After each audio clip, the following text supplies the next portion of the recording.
What up, Space Fam? Goes in here from Anime Uproar, and it's officially here. The time we've all been waiting for. The new part of Season 2 has officially begun, the part covering the Entertainment District arc. And of course, I'm here to talk about it. If you do enjoy seeing these Demon Slayer videos on the channel and want to keep them coming, then set your heart ablaze and smash that like button with no mercy, like zero mercy. Remember, smashing that like button is Hashira energy and passing is Demon King of Pop energy, so choose wisely. If you haven't, make this the video you subscribe and hit that notification bell to turn on all notifications or you will miss future Demon Slayer videos and updates. Feel free to leave suggestions in the comments for Demon Slayer topics you are burning up to see, and let me know if you'd like to see episode reviews for each episode of this new season. And while you wait for the next episode to drop, feel free to check out my huge and growing Demon Slayer playlist that includes videos on all the Hashira Demon Moons, and most recently on how strong Upper Moon 1 is, and much more. Link to that is in the description. And now, without further ado, let's jump into it, spoilers and all. The cool thing about this episode, which is called Sound Hashira Tengen Uzui, is it's double the length of a usual episode at 47 minutes. And I'm very glad they decided to start the new arc in such a flashy way. Warning, I may be regularly including puns in this video and not acknowledging the fact that I'm doing so. This episode starts after the Mugen Train arc where Rengoku the Flame Hashira was the focus. I did a video on the special anime original episode on Rengoku and I had a positive view on it. I like the fact that by the time we get on the train with him, he felt more like a friend than a stranger. We grew very attached to the manly Flame Hashira, and then we were hit right in the feels all the harder when he died from the wounds Upper Moon 3 Akaza inflicted on him. The animation for this new Entertainment District arc has stayed nice. Let me know if you think it's on the same level as Season 1 or not. In the beginning, we follow Muzan a bit, who now has taken the form of a child. In the manga, we just sort of saw him as a kid when Akaza stopped by and were led to assume the rest, but the anime has been adding more stuff and I think it works. Sometimes fillers can suck, don't get me wrong, but since Demon Slayer was so fast paced in the manga, I like the fact that they're fleshing some of the stuff out. For instance, in this case, it's explained that Muzan was adopted by some parents who couldn't have a biological child of their own, and they are psyched to have such an intelligent adopted child and brag about him. It's also explained that they think he has a medical condition that prevents him from going out in the sun, which explains how he could live with this family without them getting suspicious. It also suggests that Muzan is really playing the role of prodigy child well, which is interesting to note that he'd go that far. I really like the fact that Muzan can take so many forms, and it explains how he's been able to avoid being detected by the Demon Slayer Corps for so long, although at this point, even if they found him, they couldn't really beat him in my view, unless of course they could somehow drag him out into the sun.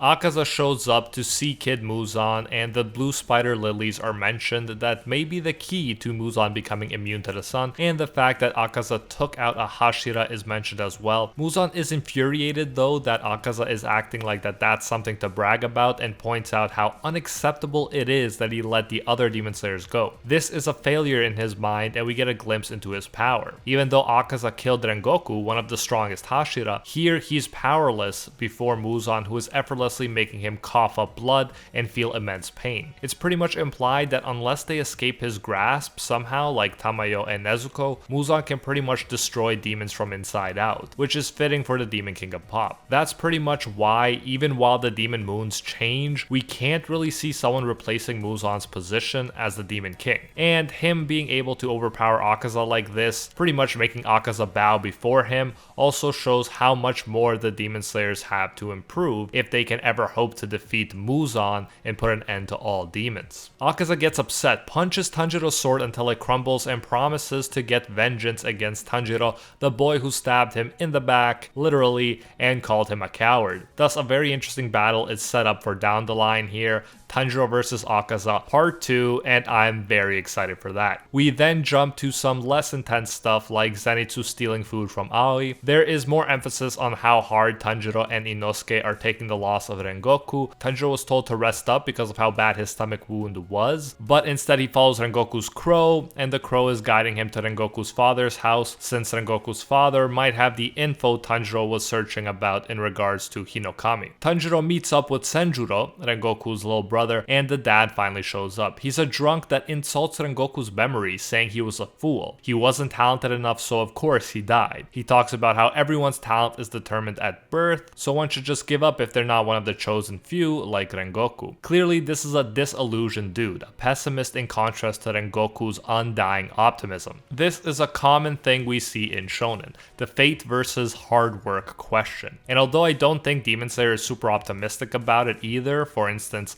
not everyone through hard work and willpower can become stronger than Akaza, for example, still I think it's pretty obvious it also rejects this extreme of believing that if you're not the strongest and most talented, then there's no point in trying. Yeah, Rengoku worked hard and it wasn't enough to beat Akaza, but because he worked so hard and tried, he was able to save Tanjiro, Zenitsu, and Inosuke, all of whom may prove to be very valuable in the eventual defeat of Muzan. So the point of Demon Slayer is not don't try, but rather it's do your best, and if you do your best, the effort will not be pointless. And make sure to drop a like if you laughed when I said doo-doo. Back to the rude, drunk dad. As Tanjiro stands in to defend Rengoku, the dad sees Tanjiro's earrings and he snaps. He says that Tanjiro is a wielder of sun breathing, aka he's suggesting that Hinokami is sun breathing. The father attacks Tanjiro, Senjuro, and just overall is a crazy dude. We're told that sun breathing is the first style ever created, the strongest of all, and all others are just inferior copies. We also see another shot of the Demon Slayer with the red blade and same earrings. He was also an OP user of sun breathing. The dad thinks that Tanjiro is arrogant because he is a user of this chosen and best style, but in fact it's quite the opposite. Tanjiro is angry that despite knowing this so-called best technique, he wasn't able to do anything. He was powerless to save Rengoku. So although Tanjiro may have the potential to surpass Rengoku, he's not there yet, and it will take a lot more hard work to get there. Even the dad, who's a former Hashira, is able to get some really solid hits on Tanjiro, despite probably being super drunk right now. But luckily, when everything else fails, Tanjiro still has his headbutt, and the headbutt is able to end the fight. Senjuro even thanks Tanjiro for beating up his dad in a sense because he couldn't stand up for his brother himself. It's explained that Senjuro would have been the next Flame Hashira, but he wasn't skilled enough, so Tanjiro is sort of set up here as Rengoku's symbolic Tsuguko or Hashira successor. Senjuro even gives Tanjiro Rengoku's sword guard eventually, so Tanjiro will sort of be carrying Rengoku's will in every upcoming battle, a detail which I really like a lot. We also see Tanjiro talking about how he can't improve in an instant, and I really like that. Although he is arguably a kind of chosen one as the only known user of sun breathing right now, it's still gonna require insane effort, experience, and consistency for him to actually master it, and until he does master it, or at least get a lot closer to mastering it, he'll probably even have trouble reaching Hashira level, even if those Hashira are using quote-unquote inferior styles. It's a nice balance of work and talent, and I appreciate that view versus a too optimistic or too pessimistic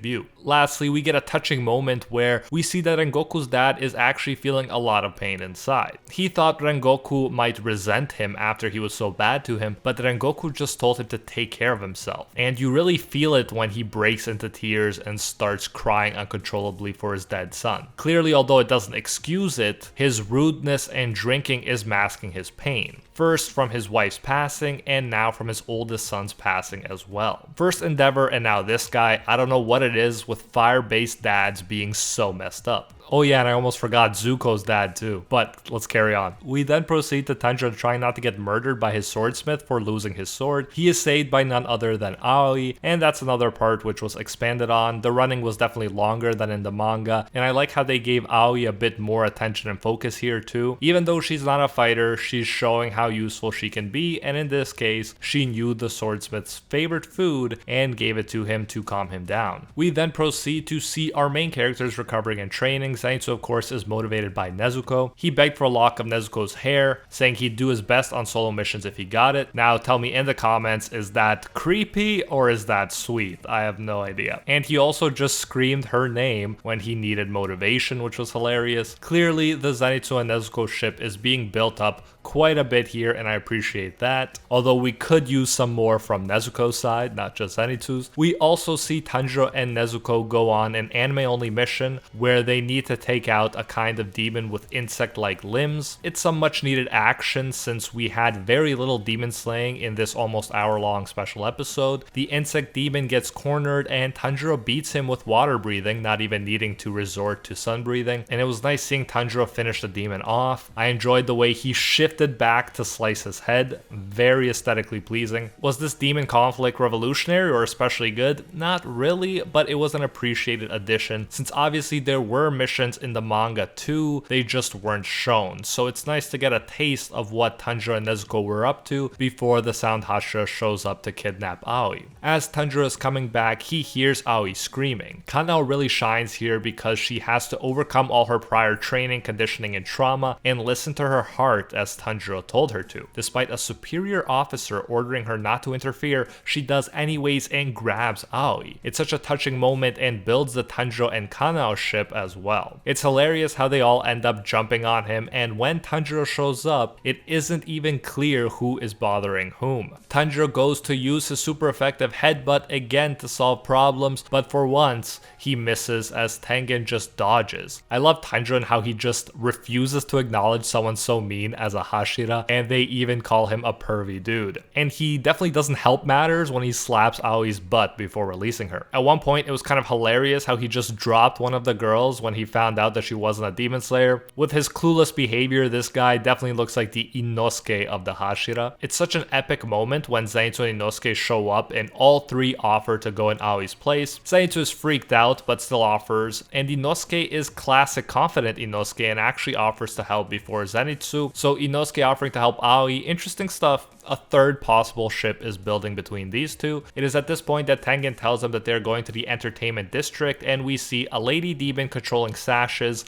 like a more attractive Doc Ock. And then we see the outro, which is glorious, I gotta say, with a lot of spoilers as well. I may get into that more at a later date, but I don't want to spoil too much here. But for now, I hope you enjoyed this first episode, and of course this review of it. It was more so setting stuff up than an action-packed episode, but it was necessary, and I'm so glad we are officially into the new arc. Let me know if you're hyped, if you liked it, and if you liked all the new stuff that they're adding to the anime specifically. Do you appreciate the anime-only stuff? I do like it so far because they aren't going overboard with it. As long as you don't get multiple episodes of only bad filler, I'll be a happy camper. Also, let me know how you like Tengen, the Hashira star of this arc. He's definitely no Rengoku, which is actually nice. We wouldn't want them all to be the exact same, right? That would be kind of boring. So I like how every Hashira has their own powers, look, but also personality. And yeah, that is it for the first episode of this brand new arc. So glad it's finally here, and as I mentioned before, this is one of my favorite arcs, so it'll only get better from here. If you're excited too and enjoyed this review, you know what to do. Set your heart ablaze and smash that like button with no mercy, zero mercy. Remember, smashing that like button is Hashira energy and passing is Demon King of Pop energy, so,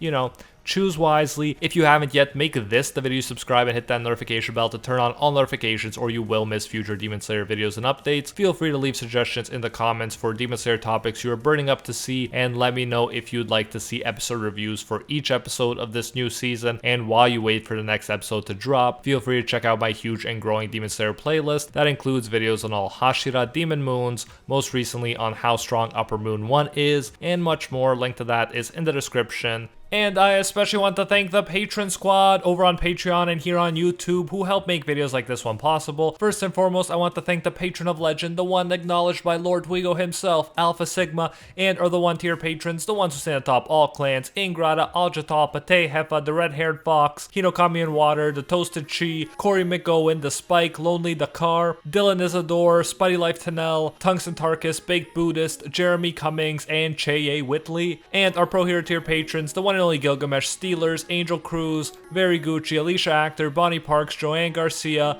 Fatboy Games, Kaido Might Be a Duck, Jessica Rabbit, Jeremy Phillips, Ali, Vaitnia, and Temple. Thank you all so much. If you do enjoy our work, you can support more of it by going over to patreon.com/animeuproar and becoming a patron today for as little as $1. If you do so, you get your name featured in future videos alongside these amazing people right here, and you'll even get access to our private patron-only Discord where we talk about anime life and of course dank memes. So check out patreon.com/animeuproar, link in the description if you're interested. You can also join the YouTube channel by clicking that blue join button next to the subscribe button that you've hopefully already destroyed. So yeah, you can support more content that way if you prefer. Whichever way you choose to support us, you can get the same great benefits. Thanks again, and until next time, see ya, Space Cowboys.